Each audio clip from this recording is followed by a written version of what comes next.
നമ്മുടെ രാജ്യത്തിന്റെ ഏറ്റവും വലിയ കരുത്തെന്താണ്? കുഞ്ഞാലി മരക്കാർ മരണാസന്നനായി കിടക്കുന്ന സമയത്ത് കുഞ്ഞാലി മരക്കാരുടെ അരികിലേക്ക് ചെന്നു സാമൂതിരി രാജാവ്. സാമൂതിരിയോട് കുഞ്ഞാലി മരക്കാർ പറയുന്നൊരു വാക്കുണ്ട്, രാജാവേ, നിങ്ങൾക്കറിയുമോ നമ്മെ എന്താണ് കരുത്തുറ്റവരാക്കി മാറ്റുന്നത് എന്ന്? പോർച്ചുഗീസുകാർക്കെതിരെ പടപൊരുതുമ്പോ നമ്മുടെ കരുത്തെന്താണ് എന്നറിയുമോ? ആയുധബലമല്ല, കായിക ബലമല്ല. നമ്മുടെ കരുത്ത് എന്ന് പറയുന്നത് ഈ രാജ്യത്തെ വിവിധ മതവിഭാഗങ്ങൾ തമ്മിലുള്ള സ്വരച്ചേർച്ചയാണെന്ന് പുതുപ്പണത്തെ കോട്ടയിൽ അവസാന സമയം തന്നെ കാണാൻ വന്ന സാമൂതിരി രാജാവിനോട് പറയുന്നത് കുഞ്ഞാലി മരക്കാരെന്ന മുസൽമാനാണ്. ഇന്ത്യ രാജ്യത്തിന്റെ വിവിധങ്ങളായ ഭാഗങ്ങളിൽ നിന്ന് മുസ്ലിമീങ്ങളും ഹിന്ദുക്കളും ഉൾപ്പെടുന്ന വ്യത്യസ്തങ്ങളായ മതവിഭാഗങ്ങൾ ശക്തമായ പോരാട്ടം ഒന്നിച്ച് കാഴ്ചവെച്ച സമയത്താണ് ഈ രാജ്യത്തെ ഭരിക്കണമെങ്കിൽ ഡിവൈഡ് ആൻഡ് റൂൾ, ഇവിടെയുള്ള മനുഷ്യരുടെ ഇടയിൽ സ്പർദ്ധ സൃഷ്ടിക്കണമെന്ന ആശയം ബ്രിട്ടീഷുകാരുടെ ഹൃദയത്തിലേക്ക് വരുന്നത്. ഇന്ത്യ രാജ്യത്തെ വിവിധ മതങ്ങളുടെ ഇടയിൽ, പ്രത്യേകിച്ച് മുസ്ലിമീങ്ങളുടെയും ഹിന്ദുക്കളുടെയും ഇടയിൽ വ്യക്തമായ വർഗീയ ചേരിതിരിവുകൾ സൃഷ്ടിക്കാൻ ബ്രിട്ടീഷുകാരൻ മുൻകൈയെടുത്തു. ഈ രാജ്യത്തെ ജനങ്ങളെ തമ്മിൽ തല്ലിച്ചാലല്ലാതെ ഇവിടെ ഞങ്ങൾക്ക് തുടരാനാകില്ല എന്നവർ മനസ്സിലാക്കി. കാരണം രാജ്യത്തിന്റെ ചരിത്രത്തിലെമ്പാടും ചേർന്നുകിടക്കുന്ന ചേർത്തുപിടിച്ച കൈകളും ഒരുമിച്ചു നിന്ന് പോരാടിയതിന്റെ ചിത്രങ്ങളുമുണ്ട്. ഇന്ത്യ രാജ്യത്തിന്റെ വിവിധ സ്ഥലങ്ങളിൽ നിന്ന് ഒരുമയോടെ ഈ രാജ്യത്തിന്റെ മക്കൾ മതവ്യത്യാസമന്യ, ജാതി വ്യത്യാസമന്യ പോരാട്ടങ്ങൾ ആരംഭിച്ച നേരത്താണ് ഇവരെ ഭിന്നിപ്പിച്ചാലല്ലാതെ നിലനിൽക്കാൻ കഴിയില്ല എന്ന് മനസ്സിലാക്കുന്നത്. അവരാരംഭിച്ച ആ ഭിന്നതയുടെ വർത്തമാനത്തെ ഇന്ത്യ രാജ്യത്തിന് നേതൃത്വം നൽകിയ പ്രഗത്ഭമതികളായ ഭരണാധികാരികൾ തുന്നിച്ചേർക്കാൻ ശ്രമിച്ചിട്ടുണ്ട്. പക്ഷേ ഇപ്പോൾ വീണ്ടും നമുക്കിടയിലുള്ള സ്പർദ്ധകളെ വർദ്ധിപ്പിക്കുകയാണ്. ബ്രിട്ടീഷുകാരൻ അധികാരം നിലനിർത്തുവാൻ എന്താണോ ചെയ്തു കൂട്ടിയത്, അതൊക്കെയും ഇന്ന് നമ്മുടെ അധികാര തലങ്ങളിൽ നിന്ന് നമ്മൾ കാണുന്ന കാഴ്ചയാണ്. രണ്ടാമത് നമ്മുടെ രാജ്യത്തിന്റെ ജനാധിപത്യത്തെ ചോദ്യം ചെയ്യുന്ന അവസ്ഥയിലേക്ക് കാര്യങ്ങൾ എത്തുകയാണ്.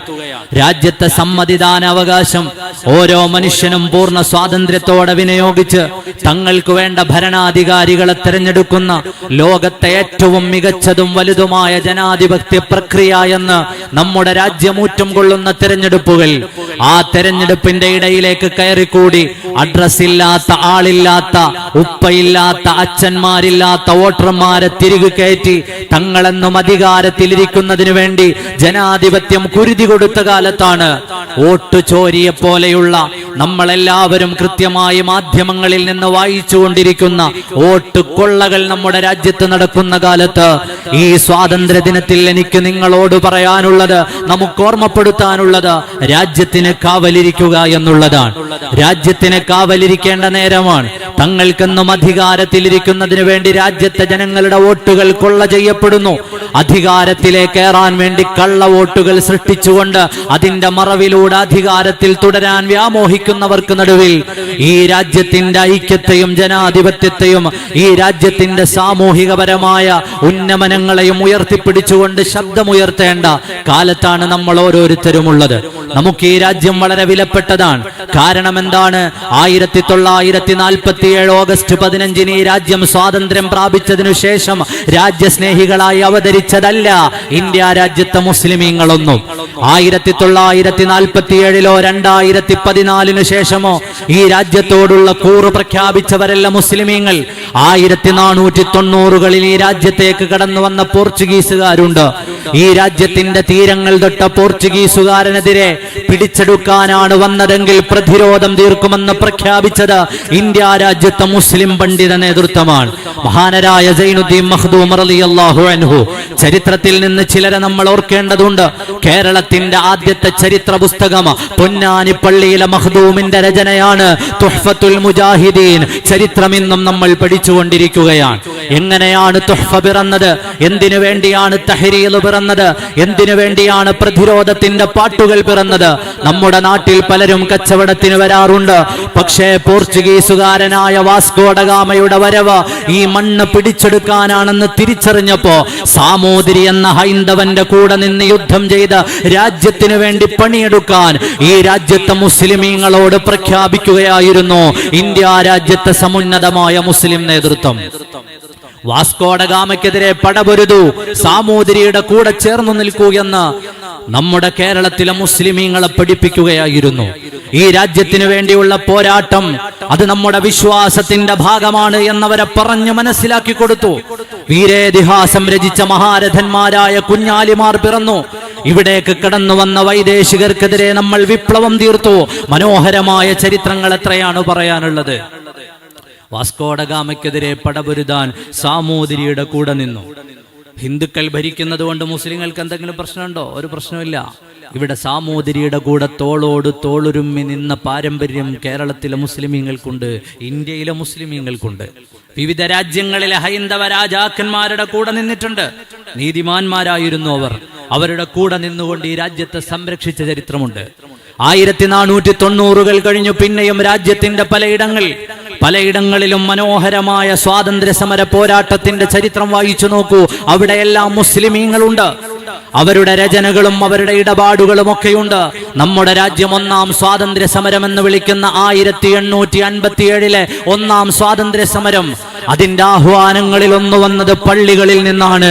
ഇന്ത്യ രാജ്യം കണ്ട അതുല്യരായ പണ്ഡിതരിൽ ഒരാൾ ഫദ്ലുൽ ഹഖ് ഖൈറാബാദി റളിയല്ലാഹു അൻഹു ആൻഡമാൻ ജയിലിൽ കിടന്നാണ് മരിച്ചത്. ബഹുമാനപ്പെട്ടവർ ഉത്തരേന്ത്യയിലെ പള്ളികളിൽ ജനങ്ങളോട് പറഞ്ഞു, രാജ്യത്തിനു വേണ്ടി പോരാടാൻ ഇറങ്ങൂ. രാജ്യത്തിനു വേണ്ടി പോരാടാൻ ആഹ്വാനം ചെയ്തതിന്റെ പേരിൽ ആ മനുഷ്യൻ ആൻഡമാനിലെ ജയിലിലടച്ചു. ഏത് ജയിൽ? മാപ്പെഴുതി കൊടുത്തിട്ട് ഇന്നത്തെ രാജ്യസ്നേഹികൾ അവരുടെ നേതാവായി അവതരിപ്പിക്കുന്നവർ ബ്രിട്ടീഷുകാരന് മാപ്പെഴുതി കൊടുത്തിറങ്ങിപ്പോരുന്ന ജയിലിൽ കിടന്ന് മരണം വരിച്ച നേതാവാണ് ഫദ്ലുൽ ഹഖ് ഖൈറാബാദി. മഹാനരായ ഷാ വലിയുല്ലാഹി ദഹ്ലവി ഹജ്ജ് കഴിഞ്ഞ് ഇന്ത്യയിലേക്ക് തിരിച്ചു വന്നു. ബഹുമാനപ്പെട്ടവരെ കണ്ടിട്ട് ദുആ ചെയ്യിപ്പിക്കാൻ വേണ്ടി വന്ന മനുഷ്യർ, ആ മനുഷ്യരോട് ബഹുമാനപ്പെട്ടവർ വിളിച്ചു പറഞ്ഞു, ഈ രാജ്യത്തിനു വേണ്ടി പടപൊരുതു, രാജ്യത്തെ വൈദേശികാധിപത്യങ്ങൾ അവസാനിപ്പിക്കാൻ വേണ്ടി നിങ്ങൾ പടപൊരുതു എന്ന് മഹാനരായ ഷാ വലിയുല്ലാഹി ദഹ്ലവി വിളിച്ചു പറഞ്ഞു. എത്ര ആളുകളാണ്? 41 Years in India എന്ന പുസ്തകത്തിൽ അന്നത്തെ ഫീൽഡ് മാർഷൽ എഴുതുന്നുണ്ട്, 27,000 മുസ്ലിമീങ്ങൾ സ്വാതന്ത്ര്യ സമര പോരാട്ടങ്ങളിൽ കൊല്ലപ്പെട്ടു. ഒന്നാം സ്വാതന്ത്ര്യ സമര പോരാട്ടത്തിൽ കൊല്ലപ്പെട്ടതിലധികവും മുസ്ലിമീങ്ങളായിരുന്നു. ചരിത്രം പരതുമ്പോൾ നമുക്ക് പലരെയും കാണാം. പറഞ്ഞു തീർക്കാൻ പറ്റാത്തത്ര വലിയ മനോഹരമായ ജീവിതത്തിന്റെ ഉടമകൾ സ്വാതന്ത്ര്യ സമരകാലത്ത് നമുക്ക് നേതൃത്വം നൽകി കഴിഞ്ഞു പോയിട്ടുണ്ട്.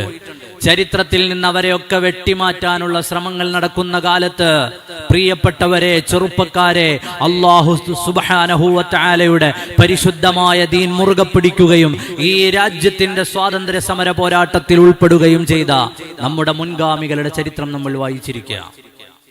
മൗലാന മുഹമ്മദ് അലിയെ നമ്മുടെ എത്ര ആളുകൾക്കറിയാം?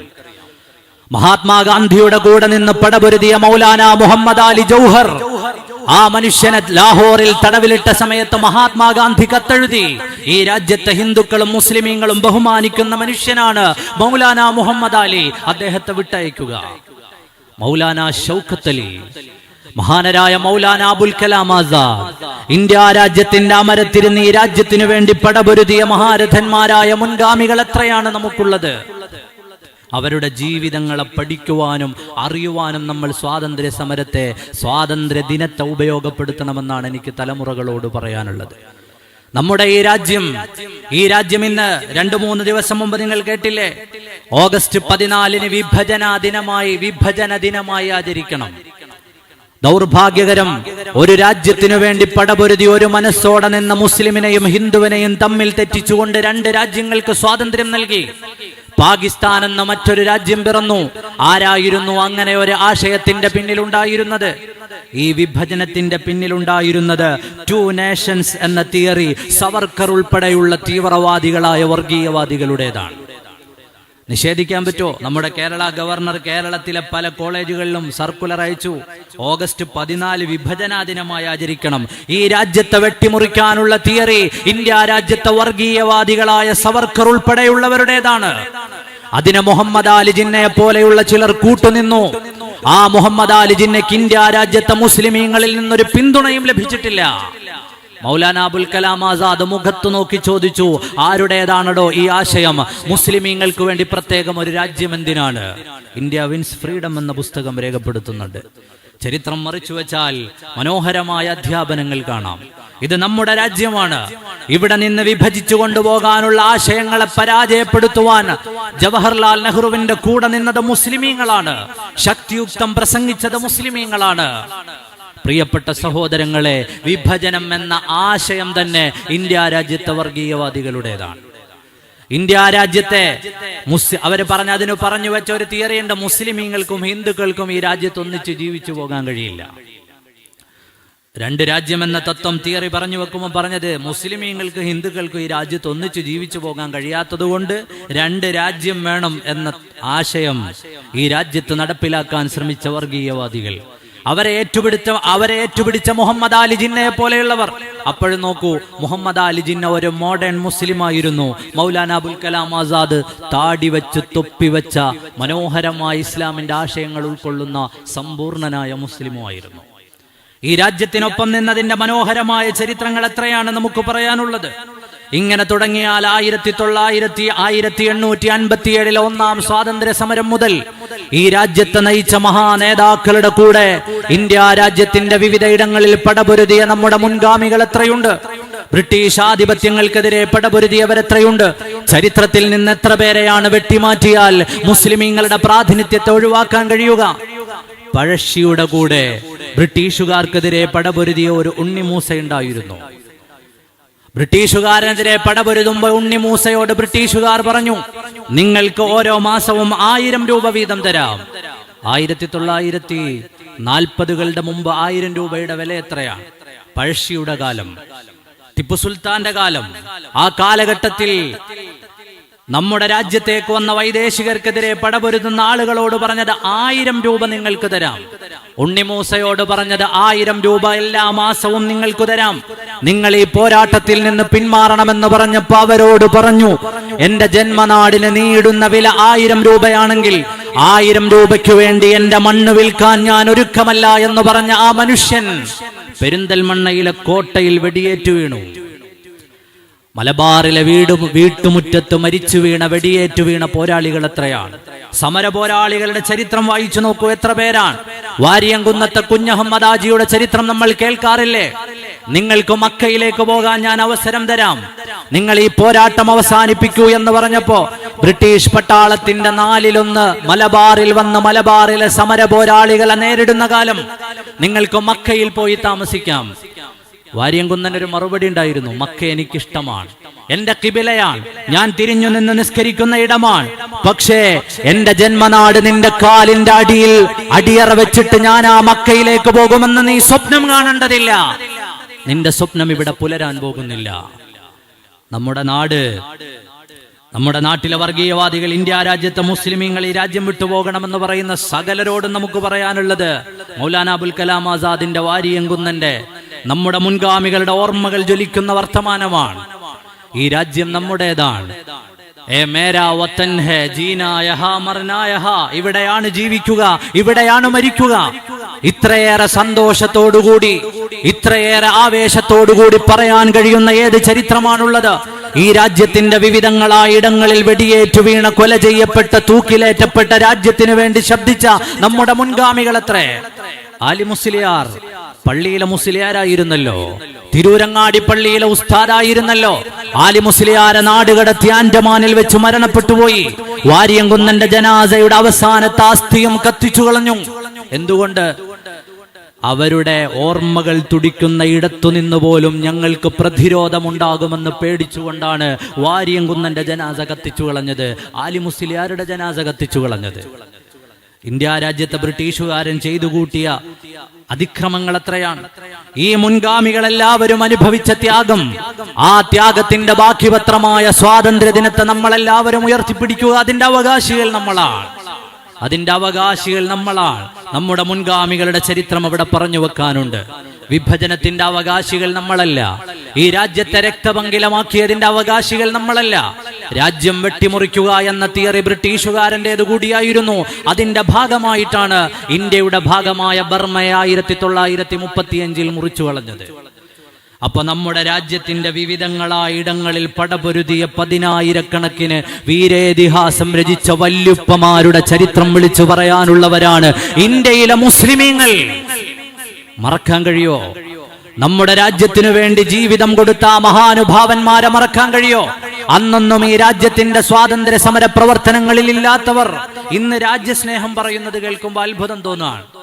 ഇന്ന് രാവിലെ പതാക ഉയർത്തി സംസാരിക്കുമ്പോൾ ഞാൻ പറഞ്ഞു, ഈ മൂവർണ്ണ കൊടി പോലും അംഗീകരിക്കാൻ കഴിയില്ല എന്ന് ലേഖനം എഴുതിയത് ഓർഗനൈസർ എന്ന RSSന്റെ മുഖപത്രമാണ്. നിഷേധിക്കാൻ കഴിയോ? ഈ മൂവർണ്ണക്കൊടി ഇന്ത്യ രാജ്യത്തിന്റെ പതാകയായി അംഗീകരിക്കാൻ കഴിയില്ല എന്ന് പറഞ്ഞവർ അതേ പതാക ഉയർത്തിക്കൊണ്ട് ഇന്ത്യ രാജ്യത്തിന്റെ സ്വാതന്ത്ര്യ സമരത്തെ ആരാണോ ഒറ്റിക്കൊടുത്തത് ആ ഒറ്റിക്കൊടുത്തവരുടെ പേരുയർത്തി കാണിക്കുന്ന ചരിത്രത്തിന്റെ ഏറ്റവും വലിയ വിരോധാഭാസം. അൻഡമാൻ ജയിലിൽ നിന്ന് മാപ്പെഴുതി കൊടുത്തിട്ടാണ് സവർക്കർ പുറത്തേക്ക് വന്നത്. ചരിത്രത്തിന്റെ രേഖകൾ ബാക്കിയാണ്. ഈ രാജ്യത്ത് ബ്രിട്ടീഷുകാരൻ ചെയ്യാൻ ഉദ്ദേശിച്ച കാര്യങ്ങളെ, ചെയ്തു വെക്കാൻ ആഗ്രഹിച്ച കാര്യങ്ങളെ ഈ രാജ്യത്തെ മതവിഭാഗങ്ങളെ തമ്മിലകറ്റിയും ഇല്ലായ്മ ചെയ്തും ഈ രാജ്യത്തെ മനുഷ്യരുടെ ഇടയിൽ സ്പർദ്ധ സൃഷ്ടിച്ചും അധികാരങ്ങൾ നിലനിർത്താൻ ശ്രമിക്കുന്ന കാലത്ത് രാജ്യത്തോടൊപ്പം നിൽക്കുക, പൗരാവകാശങ്ങളെ സംരക്ഷിക്കുക, എല്ലാ മതങ്ങൾക്കും മതമില്ലാത്തവനുമൊക്കെ ജീവിക്കാൻ പറ്റുന്ന മനോഹരമായ വ്യവസ്ഥിതിയും ഭരണഘടനാവകാശങ്ങളും നമുക്കുണ്ട്. ആ അവകാശങ്ങളെ മുറുകെ പിടിക്കുക, എല്ലാവരുടെയും നീതിക്കും ന്യായത്തിനും വേണ്ടി ശബ്ദിക്കുക. നമ്മൾ സ്വാതന്ത്ര്യത്തിന്റെ പുലരി ആഘോഷിക്കുമ്പോഴും അസാമിന്റെ തെരുവോരങ്ങളിൽ രാജ്യത്തുനിന്ന് തുടച്ചു നീക്കപ്പെടാൻ പോകുന്ന നിരവധി മനുഷ്യരുണ്ട്. നാം സ്വാതന്ത്ര്യത്തിന്റെ മധുരത്തെക്കുറിച്ച് സംസാരിക്കുമ്പോഴും ബീഹാറിന്റെ തെരുവോരങ്ങളിൽ നിന്ന് ആട്ടിയോടിക്കാൻ വിധിക്കപ്പെട്ടു നിൽക്കുന്ന ധാരാളം മനുഷ്യരുണ്ട്. അങ്ങനെ തുടങ്ങിയിട്ട് തങ്ങൾക്കിഷ്ടമല്ലാത്തവരെ മുഴുവനും രാജ്യത്തു നിന്ന് അടിച്ചോടിച്ച് അവരുടെ പൗരത്വങ്ങളെയും അവരുടെ ഇവിടെ ജീവിക്കാനുള്ള അവകാശത്തെയും മതപ്രബോധനങ്ങളെയും ചോദ്യം ചെയ്യുന്ന കാലത്ത് ഇന്ത്യക്കാരനായി നിലകൊണ്ട് ഈ രാജ്യത്തിൽ അഭിമാനമുള്ള ആളുകളായി നിൽക്കുക. നമ്മൾ അങ്ങോട്ട് പോകാനാണ്. നമ്മുടെ മുൻഗാമികൾ ഉറങ്ങുന്ന മണ്ണിൽ നിന്ന്, അവർ അധ്വാനിച്ചു നേടിയ സ്വാതന്ത്ര്യത്തിൽ നിന്ന് നമ്മൾ എങ്ങോട്ട് പോകാനാണ്? സബീകാ ഹൂൻ ഹേ ഷാമിൽ ഹാക്കി മിട്ടി മേ. ഈ അടുത്ത സമയത്ത് മരണപ്പെട്ടുപോയ റാഹത്ത് ഇൻഡോരിയുടെ കവിതയാണ്. ഈ രാജ്യത്തിന്റെ മണ്ണിൽ എല്ലാ മതവിഭാഗങ്ങളുടെയും രക്തം അലിഞ്ഞു ചേർന്നിട്ടുണ്ട്. സബീകാ ഹൂൻ ഹേ ഷാമിൽ ഹാക്കി മിട്ടി മേ. അതുകൊണ്ട് ഈ രാജ്യം ഹിന്ദുസ്ഥാൻ കിസി കാ ബാപ് കി തോടി ഹേ. ഒരാളുടെയും അച്ഛനപ്പൂപ്പന്മാർക്ക് അനന്തരം കിട്ടിയതല്ല, വാപ്പയ്ക്ക് അനന്തരം കിട്ടിയ സ്വത്തല്ല. ഇതെല്ലാ മതസ്ഥരുടെയും രാജ്യമാണ് എന്ന മനുഷ്യൻ പറഞ്ഞു വെക്കുന്നു. അപ്പൊ നമ്മുടെ നാട്, നമ്മുടെ മുൻഗാമികൾ ഉറങ്ങുന്ന നാട്ടിൽ അഭിമാനത്തോടുകൂടി ജീവിക്കുകയും രാജ്യത്തിന്റെ സൗഹാർദ്ദത്തിനും സന്തോഷത്തിനും വേണ്ടി ജീവിക്കുകയും ചെയ്യാം. പരസ്പരം വർഗീയതകളില്ലാതെ കൈകോർത്തു പിടിച്ച് പൂങ്കാവനം സൃഷ്ടിക്കാൻ നമുക്ക് കഴിയണം. മഹാത്മാഗാന്ധിയുടെ വീട്ടിൽ മൗലാന മുഹമ്മദ് അലി ജൗഹർ എത്തുന്ന നേരം മുഹമ്മദ് അലി ജൗഹറിനെ നിസ്കരിക്കാൻ മഹാത്മാവിന്റെ വീട്ടിൽ ഒരു പായയുണ്ടായിരുന്നു. മഹാത്മാഗാന്ധിയെ കാണാൻ പോകുന്ന സമയത്തൊക്കെയും മൗലാന മുഹമ്മദ് അലിയുടെ ഉമ്മ മഹാത്മാഗാന്ധിക്ക് വേണ്ടി തുന്നിയ വസ്ത്രങ്ങളും സമ്മാനങ്ങളും കൊടുത്തയക്കാറുണ്ടായിരുന്നു. പരസ്പരം സ്നേഹിച്ചുകൊണ്ട് മുന്നോട്ട് പോയ വലിയ മനുഷ്യരുടെ രാജ്യമാണിത്. കൈകോർത്തു പിടിച്ച മനുഷ്യരുടെ രാജ്യമാണിത്. നമുക്ക് പഠിക്കാൻ ധാരാളം പാഠങ്ങളുള്ള രാജ്യമാണിത്. നമ്മുടെ മുന്നേ നടന്നുപോയ മുസ്ലിമീങ്ങളുടെ സ്വാതന്ത്ര്യ സമര പങ്കുകളെ കുറിച്ച് പറഞ്ഞാൽ തീരുന്നതല്ല. നമ്മുടെ കൂട്ടത്തിലെ സ്ത്രീകൾ പോരാടിയ പോരാട്ടങ്ങൾ പോലും ഈ രാജ്യത്തിന്റെ ചരിത്രത്തിലെങ്ങും ഒരു പങ്കുമില്ലാത്ത ആളുകൾ മുസ്ലിമീങ്ങളെ കുറ്റം പറയാറുണ്ടല്ലോ. ബീഗം ഹസ്രത്ത് മഹൽ എന്നൊരു സ്ത്രീ ഉണ്ടായിരുന്നു, അവധിലെ രാജ്ഞിയായിരുന്നു. അവരെ അവസാനം ഈ രാജ്യത്ത് നിന്ന് നാടുകടത്തി. എന്തിന്? ബ്രിട്ടീഷുകാർക്കെതിരെ യുദ്ധം ചെയ്തതിന്. ബ്രിട്ടീഷുകാരൻ ഈ രാജ്യത്ത് ആരാധനാലയങ്ങൾ തകർത്തെറിഞ്ഞ നേരത്ത് അതിനെതിരെ ശക്തമായി ശബ്ദമുയർത്തിയവർ, സ്വാതന്ത്ര്യ സമര പോരാട്ടങ്ങൾക്കിറങ്ങിയവർ. നേപ്പാളിലെ കാൺമണ്ഡു ജുമുഅത്ത് പള്ളിയുടെ മുറ്റത്താണ് അവരുടെ ഖബറുള്ളത്. ബീഗം ഹസ്രത്ത് മഹൽ. അങ്ങനെ എത്ര പെണ്ണുങ്ങളുണ്ട് നമ്മുടെ കൂട്ടത്തിലെ സ്ത്രീകൾ, മുസ്ലിമീങ്ങളായ സ്ത്രീകൾ സ്വാതന്ത്ര്യ സമര പ്രവർത്തനങ്ങളിൽ ഇടപെട്ടവരുടെ ചരിത്രം മാത്രം പറയാനാണെങ്കിൽ ധാരാളമുണ്ട്. അത്രയേറെ നമ്മുടെ രാജ്യത്തിനു വേണ്ടി അധ്വാനിച്ചവർ, ഈ രാജ്യത്തിനു വേണ്ടി കാരണം വിശ്വാസത്തിന്റെ ഭാഗമാണ് ഈ പോരാട്ടമെന്ന് നമ്മുടെ മുൻഗാമികൾ കണ്ടു. ഞാൻ അവസാനിപ്പിക്കുന്നു. നമ്മുടെ രാജ്യത്ത് ബ്രിട്ടീഷുകാർ കണ്ടുകെട്ടിയ ചില കൃതികളുണ്ട്. ചില പത്രങ്ങൾ നിരോധിച്ചു, ചില കൃതികൾ നിരോധിച്ചു. മലബാറിൽ കണ്ടുകെട്ടിയ കൃതികളിൽ അധികവും ബദരീങ്ങളുടെ മഹത്വവും മുഹീദ്ദീൻ മാലയും പടപ്പാട്ടുകളുമായിരുന്നു. ബദരീങ്ങളെ ബ്രിട്ടീഷുകാർക്ക് വരെ പേടിയായിരുന്നു. മുഹീദ്ദീൻ മാല ചെല്ലുന്ന മനുഷ്യനെ ബ്രിട്ടീഷുകാർക്ക് പേടിയായിരുന്നു. കാരണം കളക്ടറായിരുന്ന കനോലിയെ കൊല്ലാൻ പോയവർ തലേന്ന് രാത്രി മുഹീദ്ദീൻ മാല ചൊല്ലി എന്നാണ് ചരിത്രം. ബദർ പടപ്പാട്ട് പാടുമ്പോ ഊർജം വരുന്നു എന്നാണ് ചരിത്രം.